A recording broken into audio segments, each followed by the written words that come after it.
Aidan tertawa terbahak-bahak di sebelahnya. Jensen, bukankah itu menyakitkan? Ayo, sentuh ayahku. Selama kamu berani menyentuh selai rambutnya, kami akan memanggil polisi untuk menangkap MU dan menunggumu untuk masuk penjara. Orang-orang di sekitar keluarga Woodley mencibir lagi dan lagi. Apakah ini Jensen yang berani menentang keluarga Woodley? Tapi ternyata hanya begitu saja. Plak. Brandon menampar lagi. Sebagai anggota keluarga Woodley, kamu telah mempermalukan keluarga Woodley dengan berteman dengan musuh. Hari ini, aku akan memukulmu sampai mati di depan umum untuk melihat siapa yang berani berbicara. Bukankah kamu fashion designer Prancis yang terkenal? Seseorang, ambil video ketika aku menampar wajahnya lalu mengunggah video itu di internet untuk melihat apakah dia masih punya malu. Brandon semakin marah. Kelihatannya dia sedang memberi pelajaran pada putrinya, tapi nyatanya dia sedang memberi pelajaran pada Jensen. Tubuh Jensen bergetar. Setiap tamparan mendarat di wajah Veronica, Jensen juga ikut merasakannya di dalam hatinya. Dia tahu bahwa dia telah membawa masalah bagi Veronica. Yang paling penting adalah, Veronica tetap diam selama proses itu. Dia tidak berkompromi dengan ayahnya atau menyalahkan dirinya sendiri.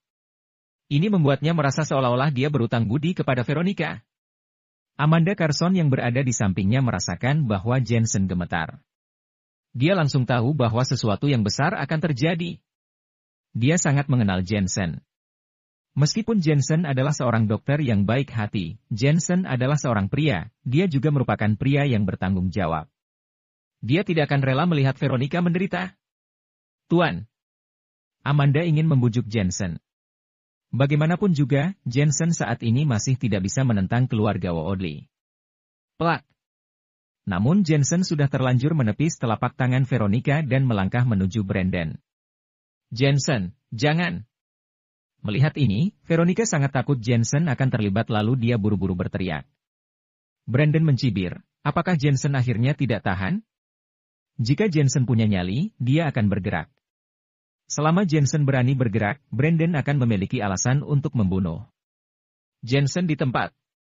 Namun yang membuat Brandon terkejut adalah, Jensen melewatinya dan menuju ke arah Aidan. Tiba-tiba dia meraih leher Aidan dengan tangannya yang besar. Tangan yang satu lagi menampar dengan keras. Coba pukul. Aku ingin melihat seberapa hebat kamu memukul. Jensen berteriak ke arah Brandon. Begitu selesai berbicara, Jensen menghujani wajah Aidan dengan tamparan. Kau berani memukul anakku? Brandon langsung tercengang, dia jelas tidak menyangka Jensen akan menampar anaknya dan malah tidak menyerangnya. Lepaskan dia, atau aku akan mempermalukan Veronica. Brandon menjadi marah. Dia adalah kepala keluarga yang bermartabat dan bocah laki-laki ini berani-beraninya mengancamnya. Brandon tiba-tiba menjambak rambut Veronica, mengangkatnya, lalu menamparnya. Tangannya begitu kejam, sama sekali tidak memperlakukan Veronica sebagai putrinya. Sebuah gigi tercabut secara paksa. Melihat hal itu, Jensen merasa seperti ada bom yang tersulut di hatinya, beradu kejam, kita lihat siapa yang lebih kejam. Sebuah tamparan mendarat keras di wajah Aidan dan Jensen langsung mematahkan batang hidungnya. Ah! Aidan berteriak, kepalanya terasa sangat pusing. Namun Jensen tidak berhenti dan terus menampar dengan kasar. Plak! Plak! Tamparan ini membuat telinga kiri Aidan tidak bisa mendengar bahkan berdarah. Sangat kejam. Semua orang di keluarga Woodley terkejut.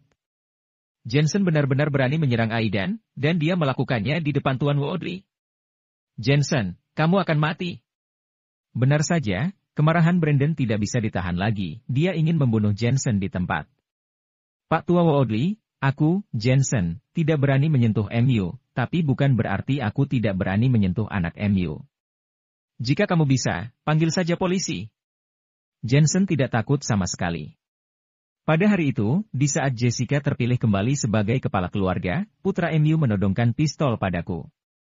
Dengan melakukan ini, dia melanggar hukum. Aku bisa menamparnya karena dia pantas mendapatkannya.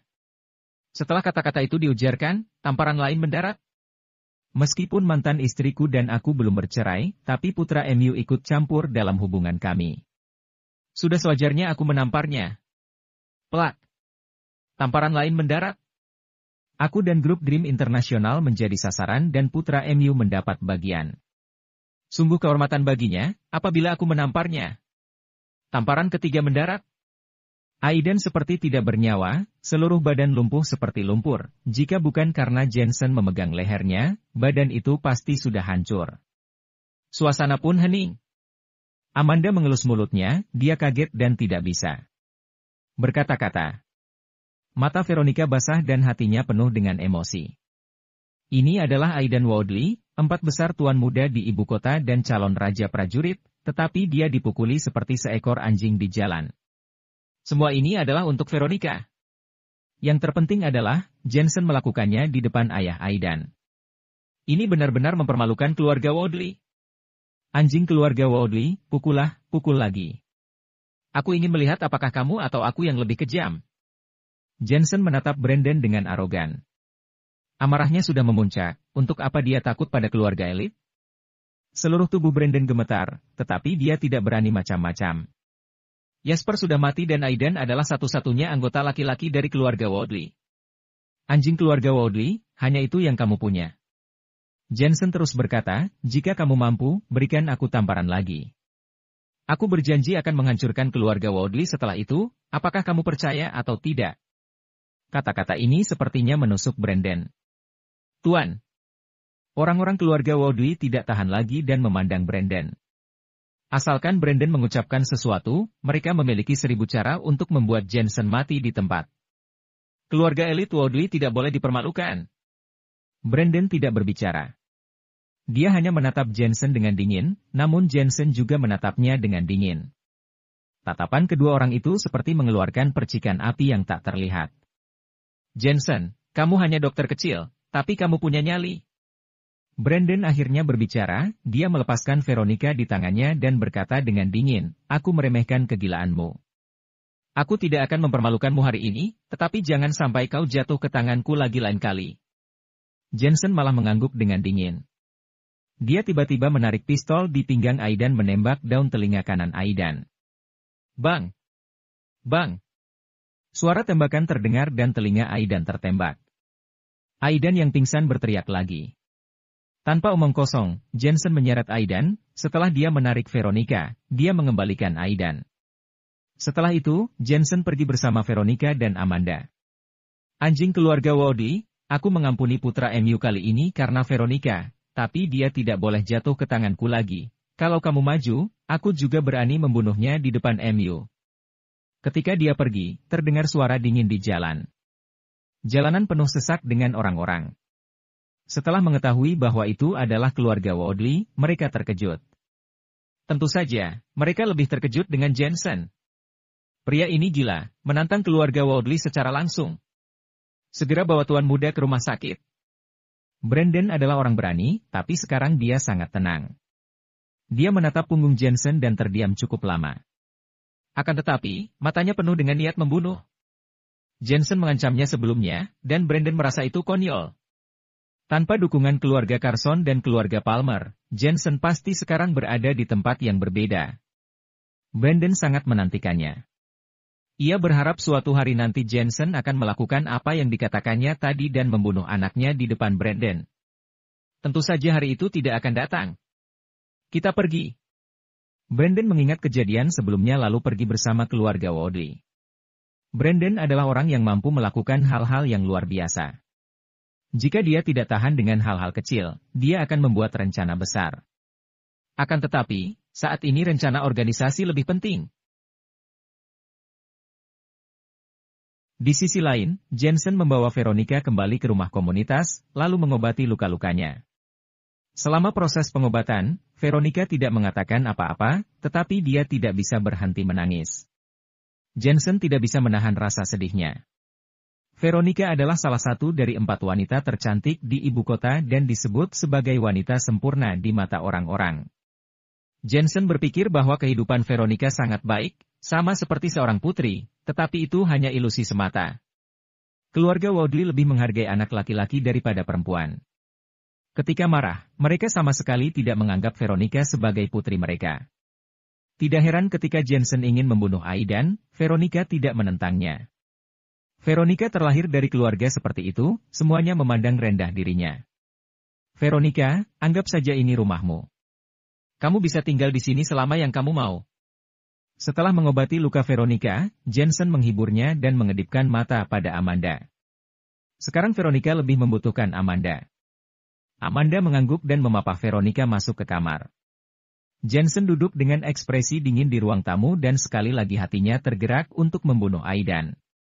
Tentu saja dia paham bahwa dengan situasi saat ini, dia mungkin akan membuat banyak keributan jika dia ingin membunuh Aidan. Bagaimanapun juga, dia telah membunuh para master dari Akademi 13 untuk membalas dendam. Semua itu dilakukan secara diam-diam. Sebaliknya, semua orang tahu bahwa pihak lain pasti akan bertahan dengan baik dan mungkin memanfaatkan kesempatan untuk menyerang balik Jensen. Kring kring kring. Saat itu, sebuah panggilan telepon masuk, itu adalah dari penatua Jack. Jensen tahu mengapa penatua Jack meneleponnya dan tidak punya pilihan selain mengangkatnya. Jensen, kamu benar-benar berani, kamu bahkan melawan Brandon Woodley secara langsung. Suara penatua Jack terdengar seolah-olah dia terkejut dan khawatir. Jensen mendengus, anjing keluarga Woodley itu bukanlah manusia, bahkan putrinya juga dipukuli seperti itu. Aku hanya mengajarinya menjadi manusia. Keluarga Woodley adalah keluarga elit dengan dukungan yang rumit. Dari dulu, sebenarnya mereka ingin membunuhmu, tapi kami menekan mereka. Sekarang kamu menantang mereka, bukankah ini memberi mereka alasan untuk bergerak, keluh penatua Jack. Tiap orang harus menanggung konsekuensi dari tindakannya sendiri. Kalau hal ini terjadi lagi, aku akan menantangnya. Jensen marah dan dia berbicara tanpa belas kasihan. Penatua Jack tertegun sejenak dan berkata sambil tersenyum pahit, baiklah, kali ini lupakan saja, lain kali jangan terlalu impulsif. Penatua Jack juga tahu bagaimana sifat Jensen. Biasanya dia mudah diajak bicara ketika dia baik-baik saja, tetapi begitu dia marah, Raja Surgawi pun tidak akan menunjukkan hormatnya. Selain itu, apabila Jensen sudah memantapkan keteguhannya, dia sama sekali tidak bisa mentolerir hal-hal tertentu. Omong-omong, 2 hari lagi, pergilah ke kemiliteran untuk melapor. Kompetisi Raja Prajurit akan segera dimulai. Penatua Jack mengubah topik. Jensen menghela napas, Penatua Jack, waktu itu aku bergabung dengan kemiliteran adalah untuk melawan keluarga Miller. Sekarang masalah ini sudah berlalu, aku tidak tertarik pada Raja Prajurit. Aku hanya ingin menjadi dokter. Aku tahu, tapi kali ini saatnya kamu melihat pandangan lain dunia. Menjadi Raja Prajurit atau tidak itu terserah kamu. Baiklah. Jensen akhirnya menyetujuinya, tetapi suasana hatinya masih belum membaik. Sebenarnya, Jensen yakin bisa berhasil membunuh Aidan, tetapi ada terlalu banyak belenggu dari dunia luar seperti Elena, penatua Jack, termasuk Veronica. Orang-orang ini takut kalau Jensen akan mendapatkan masalah. Mereka telah berulang kali mencegahnya sehingga Jensen tidak bisa berbuat apa-apa. Di sisi lain, Elena menghentikan Mercy yang dikendarainya dan membawa kotak bekal berisi nasi goreng telur yang baru saja dia buat. Kali ini, Elena pergi ke rumah komunitas. Sejak bercerai, dia sudah lama tidak pergi ke rumah komunitas. Terakhir kali Jensen berbicara dengannya di telepon, nada bicaranya sudah kembali sama seperti sebelumnya. Elena tahu bahwa masalah perceraian sebagian besar sudah berakhir. Dulu di kota Asmenia, meskipun hubungan kami memiliki liku-liku, setiap perceraian hanyalah pembicaraan lisan saja. Saat datang ke ibu kota kami malah benar-benar bercerai. Elena menghela napas. Di kota Asmenia, meskipun mereka bertengkar, mereka tidak pernah mencapai titik perceraian, tetapi di ibu kota hubungan suami dan istri itu hancur, sepertinya hanya perasaan masa lalu yang dapat dipertahankan. Elena juga tidak tahu mengapa ini bisa terjadi. Akan tetapi, Elena memikirkannya dengan hati-hati dan merasa bahwa dia salah.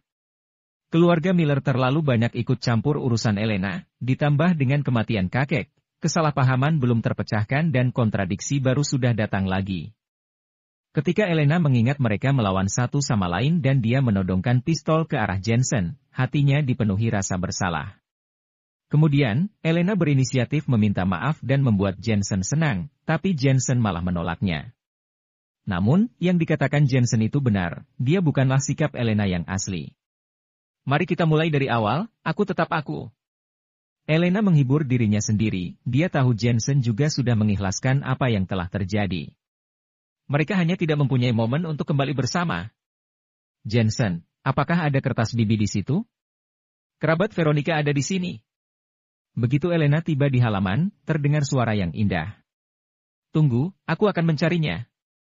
Lalu, terdengar suara Jensen yang sedang mengobrak-abrik kotak dan lemari. Mood Elena merosot, situasi macam apa ini? Elena dengan cepat memasuki aula dan melihat Amanda berdiri di sana. Amanda juga terkejut ketika melihat Elena.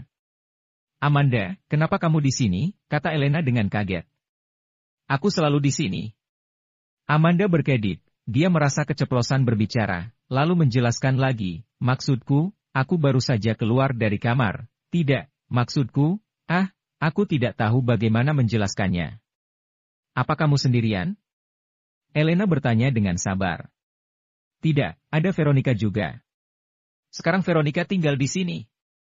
Selesai berbicara, Amanda ingin menampar dirinya sendiri. Apanya yang tinggal? Bukankah ini membuat kesalahpahaman? Dia mengubah topik pembicaraan dan berkata, jadi begini, kerabat Veronica ada di sini. Aku meminta Jensen untuk membantu mencarikan kertas bibi. Setelah mengatakan itu, dia berseru lagi, kenapa semakin aku menjelaskan malah semakin tidak jelas. Saat itu, Jensen keluar membawa sebungkus kertas bibi, apakah sudah cukup? Jensen melihat Elena. Dia langsung membeku. Elena benar-benar kembali? Tunggu. Jensen melihat kertas bibi di tangannya, lalu ke Amanda, lalu dia tercengang. Benar-benar sulit untuk melepaskan hubungan dan menghindari kecurigaan. Tuan, sepertinya aku mengatakan sesuatu yang salah, bisik Amanda. Omong kosong. Omel Jensen dengan kesal. Jensen, hidupmu enak ya, membawa istri siri ke tempat tinggal, 2 sekaligus pula, ujar Elena marah. Dengarkan penjelasanku, mereka itu. Aku tahu, mereka adalah Amanda Carson dan putri musuhmu, Veronica Woodley. Ini. Jensen tahu dia tidak bisa menjelaskannya. Dia tiba-tiba mengerutkan kening dan berkata, kalau memang benar pun, sepertinya itu tidak ada hubungannya denganmu, kita sudah bercerai. Tanpa sadar, sebelumnya Jensen sempat merasa cemas, tapi sekarang dia merasa ada yang salah. Dia sudah bercerai, mungkinkah Elena peduli padanya? Elena mencibir, ya, kita sudah bercerai. Aku di sini untuk melihatmu, sepertinya kamu tidak menyukai nasi goreng telur ini lagi. Setelah mengatakan itu, Elena berbalik dan pergi. Meskipun dia merasa berutang banyak pada Jensen dan ingin kembali bersama, wanita mana yang merasa senang saat melihat pria yang disukainya tinggal bersama orang lain? Bahkan jika telah bercerai. Nasi goreng telur. Tunggu. Jensen dengan cepat mengejar Elena dan mengambil nasi goreng telur itu, aku sudah lama tidak memakannya, jangan disia-siakan. Disia-siakan? Kamu punya 2 wanita cantik di sampingmu, jangankan nasi goreng telur, nasi goreng naga pun kamu punya. Nasi goreng telurku tidak ada apa-apanya, ujar Elena dingin. Jensen dapat melihat bahwa Elena cemburu dan suka bercanda, lalu dia tersenyum dan berkata, kamu benar-benar salah paham. Jensen mulai menjelaskan tentang bagaimana perlakuan keluarga Woodley kepada Veronica. Setelah mendengar ceritanya, Elena juga mulai agak bersimpati. Ini terlalu kejam, memukuli putrinya seperti itu di jalan dan sama sekali tidak memperhatikan harga diri putrinya. Apalagi Veronica adalah salah satu dari 4 wanita tercantik di ibu kota. Lalu, bagaimana keadaannya sekarang? Elena bertanya dengan cemas, lebih baik aku pergi menengoknya. Jensen menggelengkan kepalanya dan berkata, tidak perlu, dia perlu sendirian, luka yang baru saja pulih jangan sampai terbuka lagi.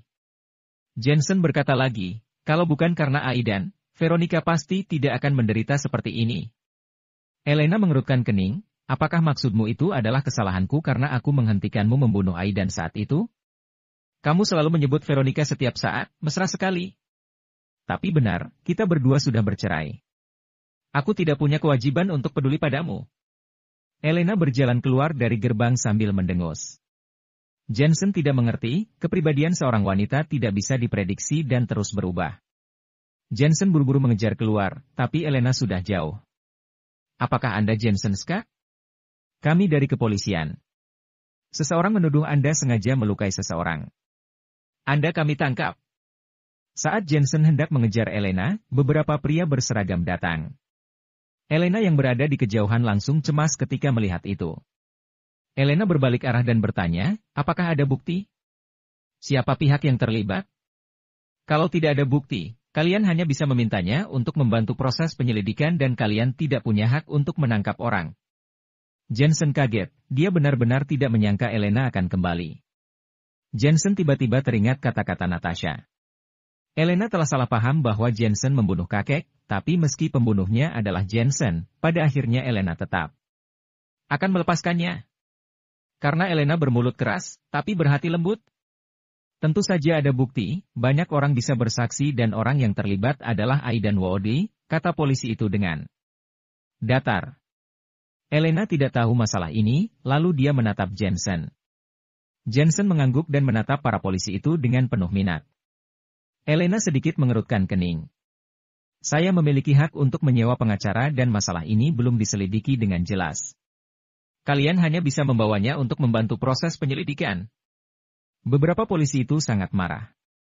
Wanita cantik ini tidak ada habisnya. Tidak apa-apa, aku akan pergi bersama mereka. Jensen tiba-tiba menyela, ini membuat Elena merasa cemas. Elena takut seseorang mungkin diam-diam akan membahayakan Jensen. Tak usah khawatir. Jensen kembali menatap Elena untuk meyakinkannya, kemudian dia pergi bersama beberapa polisi. Bagaimana Elena bisa tenang, jika itu adalah kasus kecil biasa, dia bisa menyelesaikannya sendiri, tetapi itu akan merepotkan jika berkaitan dengan keluarga Woodley. Keluarga Woodley sangat lihai, akan merepotkan apabila mereka memfitnah Jensen karena pembunuhan. Elena segera menekan nomor telepon dan meminta seseorang untuk membantunya. Jensen sudah naik mobil dan pergi. Di dalam mobil, dia berkata dengan samar, sejak kapan Aidan menjadi begitu putus asa sehingga dia harus meminta bantuan polisi? Diam, wajar saja kalau saya memukul Anda. Polisi di sebelahnya menegur, saya beritahu, sebelum tersangka ditetapkan, Anda bisa menunggu sambil mendekam di penjara, jadi tolong Anda jujur pada saya. Aku selalu jujur dan kooperatif.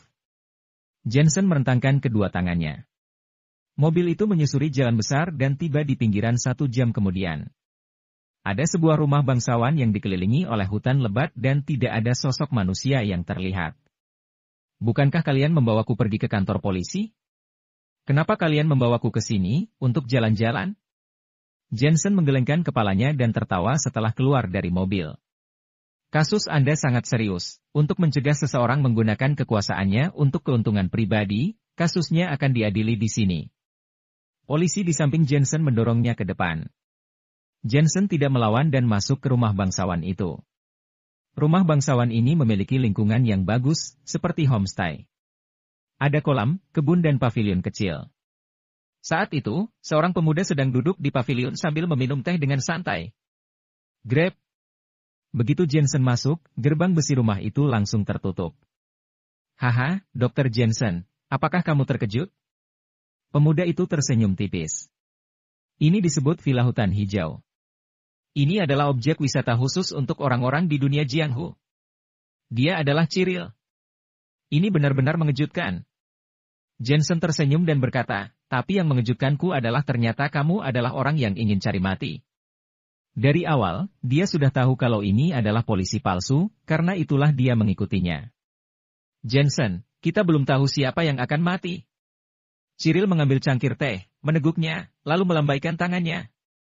Banyak master muncul di sekitar mereka, semuanya adalah praktisi dunia Jianghu dan banyak orang yang memiliki kekuatan peringkat surgawi awal. Waktu itu, Jensen mengalahkan pengawalnya. Cyril tahu jika Jensen sangat ahli dalam bertarung, tapi kali ini dia membawa master peringkat surgawi untuk melihat bagaimana Jensen bertarung. Bagaimana kalau kamu minum dulu? Cyril kembali melambaikan tangan ke arah Jensen. Jensen sama sekali tidak takut, dia benar-benar berjalan menuju pavilion kecil itu. Semua praktisi dunia Jianghu di sekitarnya mengerutkan kening. Bocah ini sangat berani. Mereka mengira Jensen akan ketakutan. Bagaimanapun juga, mereka memiliki puluhan master peringkat surgawi di sini, belum lagi dia hanya seorang bocah. Bahkan jika pemimpin Akademi 13 ada di sini pun, dia tetap harus bersujud. Aku harus bilang sebelumnya kalau aku tidak bisa minum teh biasa. Jensen berkata dengan samar setelah tiba di pavilion kecil itu. Jensen terlihat terlalu tenang, Cyril lalu tersenyum dan berkata, bagaimana dengan teh Da Hong Pao? Maaf, aku hanya minum teh Da Hong Pao Gunung Dempo yang otentik, aku tidak bisa minum teh biasa, ujar Jensen sambil duduk. Cyril marah, apakah Jensen paham bagaimana situasinya sekarang? Cyril menggertakkan gigi dan berkata, kalau aku mau menyajikan teh, kamu minum saja, apa kamu tidak mau menerimanya? Ya sudahlah, aku akan minum, buatkan tehnya. Jensen terlihat acuh. Cyril menggertakkan giginya, entah mengapa sikap tenang Jensen membuatnya merasa cemas. Mungkinkah bocah ini benar-benar tidak paham situasi yang dihadapinya? Brak! Dia tidak peduli lagi dengan teh dan tiba-tiba menggebrak meja batu di depannya. Jensen, biarpun kamu sekarat, kamu tetap tidak akan berlutut dan memohon belas kasihan. Biar. Aku beritahu sesuatu, ayahku adalah tetua Mario dari aliran teratai putih. Di Jianghu, apabila aku mengeluarkan perintah, akan ada ratusan orang yang menanggapinya. Bisakah kamu melawanku? Buatkan teh yang enak, jangan terlalu berisik. Jensen menyipitkan matanya. Cyril menggebrak meja batu itu lagi. Jensen, kamu masih tidak berlutut dan memohon belas kasihan. Bahkan jika ayahmu ada di sini, dia tidak akan berani mengatakan ini padaku. Apakah kamu layak? Jensen akhirnya membuka matanya, berjalan ke depan Cyril, lalu menamparnya hingga terlempar. Setelah itu, Jensen membuat teh sendiri. Brup! Cyril terjatuh ke tanah, satu giginya hancur, amarahnya pun tampak semakin membara. Ekspresi para praktisi dunia Jianghu berubah drastis. Pemuda ini benar-benar gila. Cyril adalah anak dari tetua aliran teratai putih yang termasuk dalam 5 sekte menengah. Dia memiliki status yang luar biasa di Jianghu. Siapa yang berani mempermalukannya? Suatu ketika di Wasia bagian tengah, putra orang terkaya di suatu kota pernah memprovokasi Cyril. Alhasil, tidak ada gunanya Cyril melemparkan uang pada orang itu. Cyril membawanya ke rumah besar, lalu tiba-tiba mematahkan kaki pria itu di depan ayahnya. Dia tidak pergi setelah kejadian itu dan bahkan tinggal di rumah besar itu selama 3 hari. Selama 3 hari, Cyril tetap aman dan sehat. Hal ini sepenuhnya menunjukkan status Cyril di Jianghu. Pukul dia sampai mati. Benar saja, aura pembunuh Cyril memancar keluar ke arah Jensen. Cyril menyeringai dan marah, Jensen, kamu sangat pandai bertarung. Kamu punya kemampuan untuk melawan semua master yang kuundang. Aku ingin melihat apakah kamu benar-benar seorang master dunia Jianghu di usiamu ini atau tidak. SST. Semua orang menerkam Jensen dari segala arah dengan tatapan jijik. Mungkin pemuda ini sangat pandai bertarung dan bahkan memiliki kekuatan peringkat surgawi, tetapi mereka jumlahnya ada puluhan.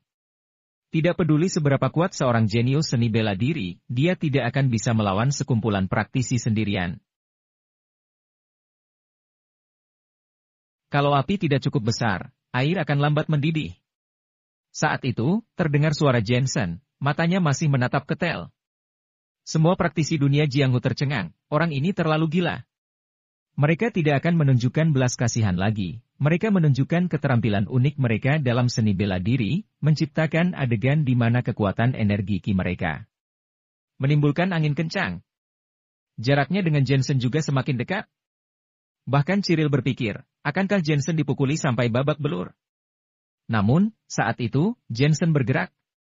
Dia masih melihat ke Tel. Tetapi tangan kirinya tiba-tiba menggebrak meja batu. Brup! Meja batu berukuran 1 meter itu hancur dan berubah menjadi batu-batu kecil yang tak terhitung jumlahnya, batu-batu itu terpental ke segala arah sekuat peluru.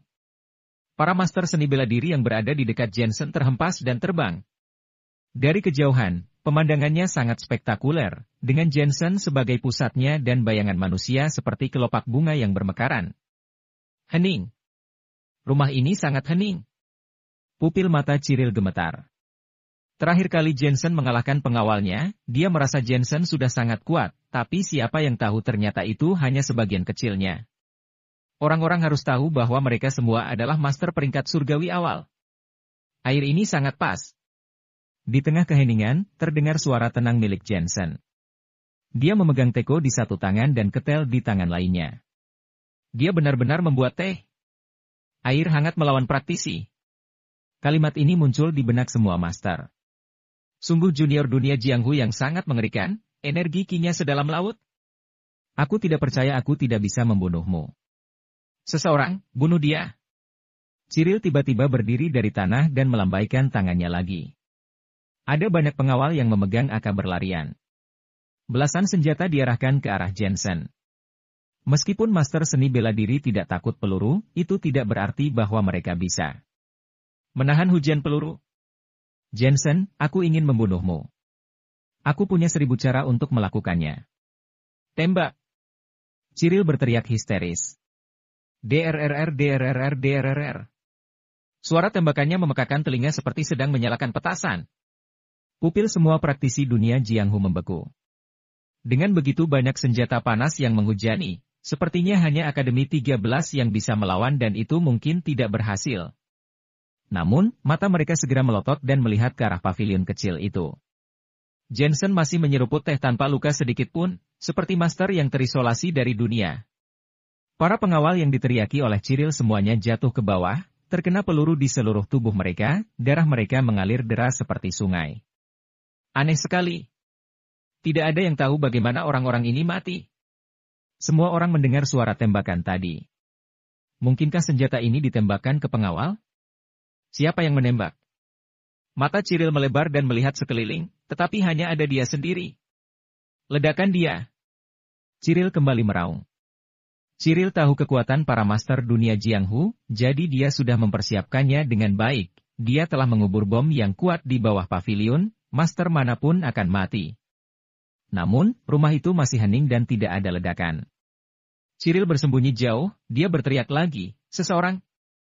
Ledakan dia sampai mati. Tidak perlu berteriak, orang-orangmu sudah mati.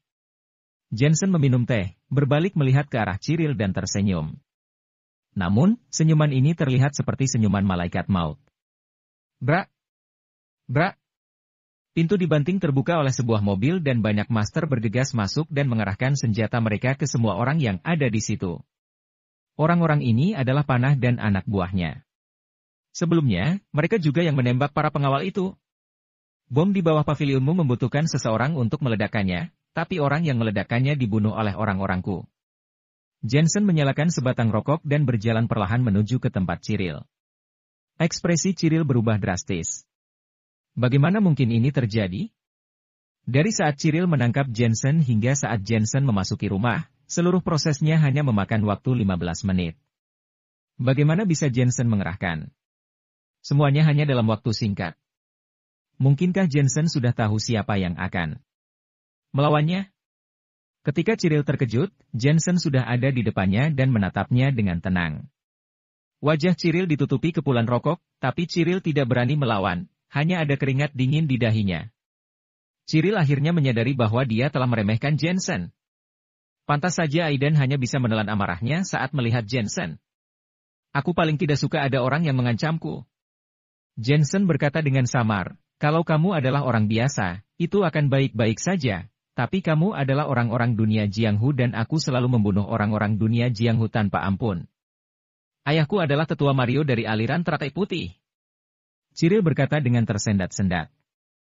Mendengar hal itu, wajah Jensen masih tenang, seperti sedang mendengarkan lelucon yang tidak lucu.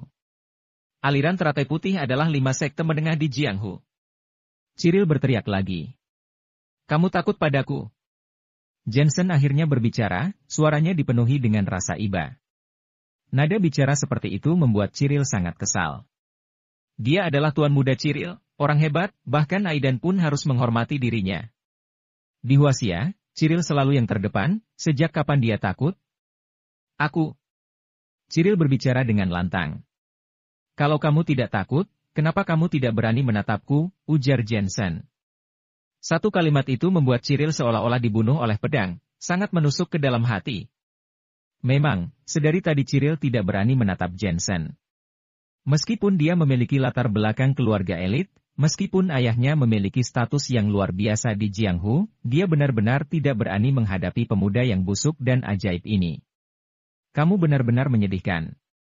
Dimanapun kamu berada, kamu hanya dapat mengandalkan status ayahmu dan mengandalkan aliran teratai putih sebagai latar belakangmu. Kamu hanyalah orang yang tidak berguna. Jensen berkata dengan samar, orang-orang sepertimu berani memamerkan kekuatannya kepada orang-orang biasa.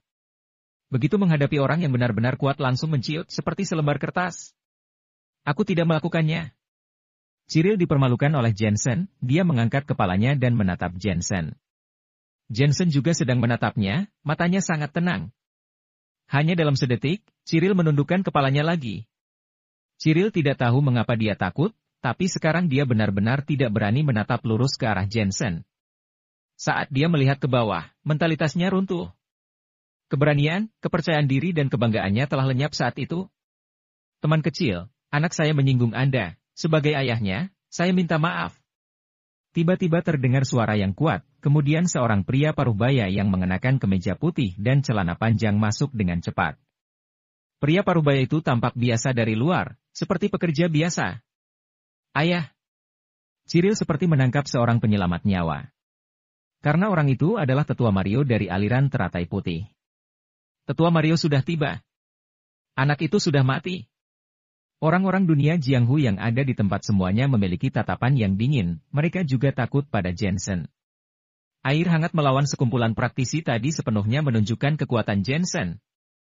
Namun, junior seperti itu tidak bisa dibiarkan, mereka tidak ingin melihat bintang yang sedang naik daun lebih kuat dari mereka. Jensen melirik orang itu dan berkata ringan, jika minta maaf itu berguna, memanggil polisi apa gunanya? Semua orang melotot. Permintaan maaf Tetua Mario hanyalah sebuah adegan. Mereka yang bijaksana akan memanfaatkan peluang yang menguntungkan. Siapa yang menyangka pemuda gila ini bahkan tidak menghormati Tetua Mario? Teman kecil, kamu harus bisa memaafkan orang lain. Suara Tetua Mario menjadi dingin. Sebelumnya, Tetua Mario belum mengetahui asal-usul Jensen, jadi dia hanya bersikap sopan. Namun, sekarang, dia punya niat membunuh. Nama Tetua Mario dari aliran teratai putih tidak boleh dipermalukan. Jensen masih menatap pria parubaya itu dan bertanya, apakah Anda ayahnya? Betul, Tetua Mario dari aliran teratai putih, kata pria parubaya itu dengan acuh tak acuh.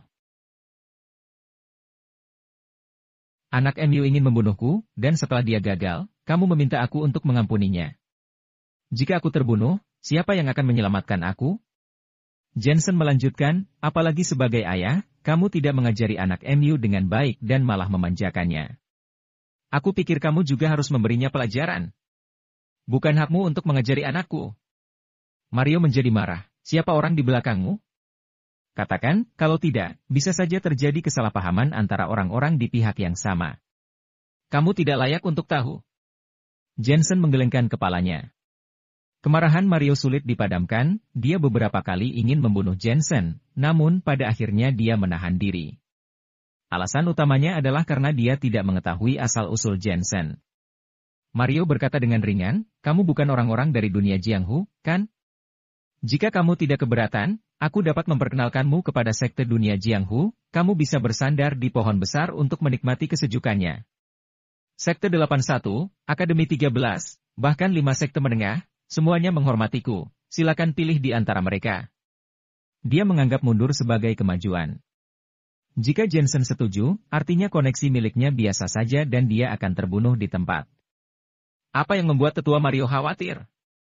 Pada saat itu, beberapa sosok berjalan masuk dari gerbang, dipimpin oleh seorang wanita tua dan diikuti oleh Fadlan. Kamu. Tetua Mario menatap wanita tua itu dan wajahnya sedikit berubah. Orang ini adalah tetua sekte Wudang, status orang ini sama dengan dia. Bukan apa-apa, hanya mengobrol dengan seorang pria. Mario tersenyum tipis, tidak mau mempermalukan Jensen. Dia menatap Jensen dan berkata, apakah kamu kenal dengan Tuan Fadlan? Dia adalah orang terkaya ketiga di Huaxia. Jika kamu tertarik, aku dapat memperkenalkanmu kepadanya. Aku jamin kamu akan makmur dan kaya seumur hidupmu. Omong-omong, mereka adalah orang-orang dari sekte Wudang yang merupakan salah satu dari 5 sekte menengah. Dengan dukungan mereka, hidupmu di dunia Jianghu akan berjalan mulus. Mario masih menguji Jensen.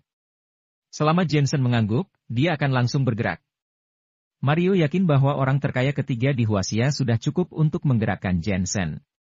Bagaimanapun juga, menjadi kaya adalah impian semua orang. Saat itu, Fadlan dan wanita tua itu juga sedang menatap Jensen. Mereka melangkah cepat ke arah Jensen dan berkata, wanita tua Weil, murid sekte Wudang generasi 221, telah bertemu dengan Tuan Muda. Fadlan, murid Sekte Wudang, telah bertemu dengan Tuan Muda. Mereka serempak membungkuk dan memberi hormat. Kalimat sederhana itu seperti ledakan bom. Mario langsung melotot. Di sisi lain, Cyril membuka mulutnya lebar-lebar. Semua orang yang ada di rumah itu bingung. Pemuda ini ternyata adalah Tuan Muda dari 5 sekte menengah.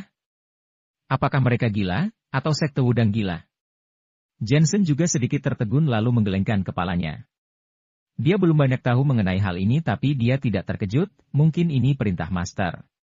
Tetua Mario, jika kamu berani memprovokasi Tuan Muda, hukuman apa yang pantas untukmu? Wanita tuan itu menatap Mario lagi. Wajah Mario pucat. Meskipun wanita tua ini memiliki status yang sama dengannya, tetapi pemuda ini ternyata memiliki status yang lebih tinggi darinya. Menyinggung pemuda ini sama saja dengan menyinggung Sekte Wudang, bahkan jika dia adalah tetua Sekte Teratai Putih, dia tidak bisa memprovokasi pihak lain.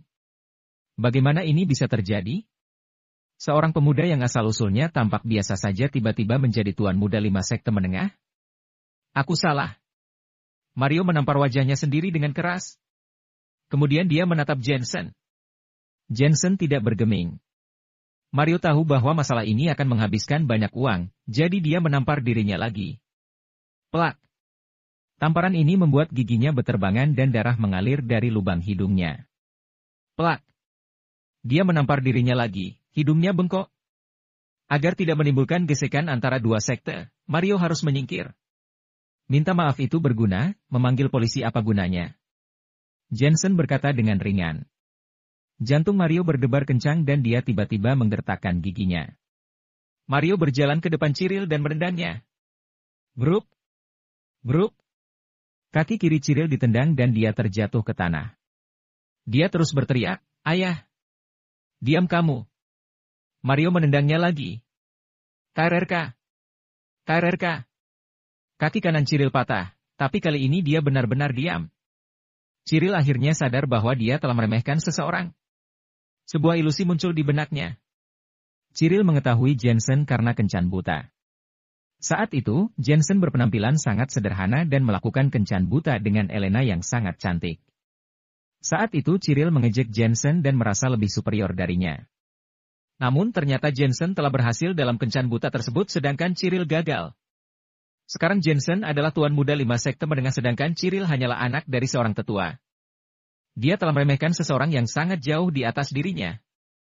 Saat itu, Mario melakukan etiket dunia Jianghu lalu berkata pada Jensen dengan tulus, Tuan Muda Jensen, putra aku tahu bahwa dia salah. Aku harap kamu akan mengampuni hidupnya. Aku bersedia membayar 10 miliar yuan. Kamu sebagai ayah benar-benar kompeten. Ingat, ajari anak MU untuk menahan diri, orang-orang dunia Jianghu tidak bisa mengamuk di dunia fana. Jensen akhirnya berkata, transfer uangnya ke rekeningku. Setelah jeda, dia menambahkan, semua orang yang hadir akan diberi hukuman. Jika kalian tidak patuh, kalian akan dibunuh. Jensen meninggalkan villa hutan hijau. Orang-orang dunia Jianghu yang hadir semuanya menggigil dan menerima hukuman. Bukankah ini nasib buruk mereka? Mereka ingin melawan, tetapi mereka menahan diri saat mereka memikirkan Sekte Wudang. Tak lama kemudian, terdengar suara tembakan terus-menerus dari villa hutan hijau. Setelah waktu yang lama, Panah dan yang lainnya pergi dengan mobil. Mario menggertakkan giginya dan melihat ke arah gerbang, dia menerima kekalahan ini. Ayah, bagaimana kamu bisa menelan napas seperti ini? Cyril menggertakkan giginya dan berteriak. Diam kamu. Dia adalah Tuan Muda Sekte, menyuruh orang untuk membunuhnya adalah sebuah kesalahan. Mario berteriak, kamu tidak layak dibandingkan dengan dia. Harapan terakhir Cyril musnah, dia tertekan dan putus asa. Kecuali dia mengambil inisiatif untuk memprovokasi Sekte Teratai Putih, abaikan saja. Mario menatap putranya yang kehilangan kaki dan hanya bisa menghela napas. Dunia Jianghu sangat kejam. Kekuatan yang besar memungkinkan orang dunia Jianghu untuk menindas orang lain sesuka hati, tetapi jika mereka bertemu dengan para master, orang lain juga dapat menolak penindasan itu. Saat itu di dalam mobil mewah Fadlan, Jensen bertanya sambil tersenyum, Tuan Fadlan, sejak kapan aku menjadi Tuan Muda Sekte Wudang? Masalah ini sudah diatur sendiri oleh master beberapa hari yang lalu, wanita tua itu menjawab dengan hormat, Apalagi Master sudah mengatakan bahwa urusanmu adalah urusan kami, jadi biarkan kami mendukungmu tanpa syarat. Jensen mengangguk tak berdaya. Awalnya, dia ingin berterima kasih kepada Fadlan karena telah membantu grup Dream Internasional, tetapi lupakan saja sekarang. Jensen melihat ponselnya lalu berkata, turunkan aku di persimpangan di depan. Seseorang akan menjemputku. Setelah mengatakan itu, dia menjawab telepon, itu adalah panggilan dari penatua Jack. Penatua Jack juga berpikir telah terjadi sesuatu pada Jensen, tapi setelah memeriksa sistem, dia tidak menemukan bahwa Jensen ditangkap, jadi dia menelepon Jensen untuk bertanya. Tidak apa-apa, penatua Jack sekarang di mana? Aku akan mengunjungimu sekarang, jawab Jensen. Penatua Jack langsung meminta seseorang untuk menjemput Jensen. Setengah jam kemudian, sebuah Mercy berhenti di pinggir jalan. Yang membuat Jensen terkejut adalah, ternyata Elena yang datang menjemputnya. Masuk ke dalam mobil. Di kursi pengemudi, Elena menoleh dan tampak dingin. Jensen sangat senang, namun agak sedikit tertekan. Elena kembali ke penampilan sebelumnya, Jensen tampak sedikit tidak terbiasa dengan itu.